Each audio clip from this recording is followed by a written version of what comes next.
त्या सगळ्यांच्या पेक्षा वयाने खूप छोटी आहे, पण आज जे पद भेटले ते फक्त आपले महाराष्ट्राचे उपमुख्यमंत्री अजितदादा पवार साहेब यांच्यामुळे भेटले. आणि ज्यांनी खरं शिरूरमध्ये एक विचारधारणाच केलेली आहे, त्यांच्या राजकारणातच त्यांनी ती विचारधारणा केलेली आहे. शाहू फुले आंबेडकर या विचारधारणाने आपल्याला 5 वर्ष शिरूरचा विकास करायचा आहे.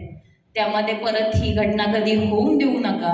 ज्येष्ठांना कळकळीची विनंती आहे की हे असं घडलं नाही पाहिजे.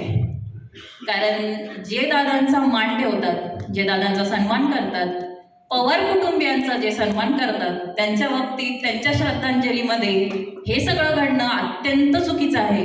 आणि त्याबद्दल मी सर्वांची मनस्व अशी माफी मागते. आणि एकच सांगेल की मी शिरूरमध्ये नगराध्यक्ष म्हणून त्यांच्या सभेत पहिल्यांदा मला कोणी इंट्रोड्यूस केलं होतं, ते दादांनी केलं. ते माझं मोठं भाग्य होतं.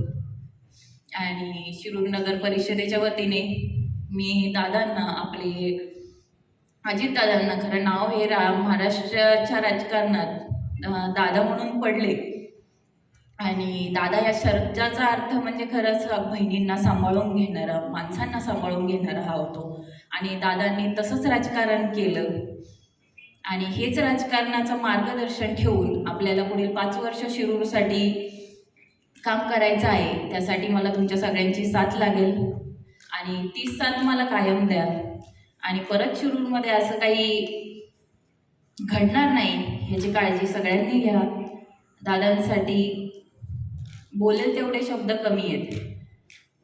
लाख मेले तरी चालतील, लाखाचा पोशिंदा जपला पाहिजे, हे बाजीप्रभू देशपांडे म्हणून गेले. आणि ते वाक्य त्यांच्यानंतर खरं जे लागू होतं ते फक्त आपल्या दादांना लागू होतं.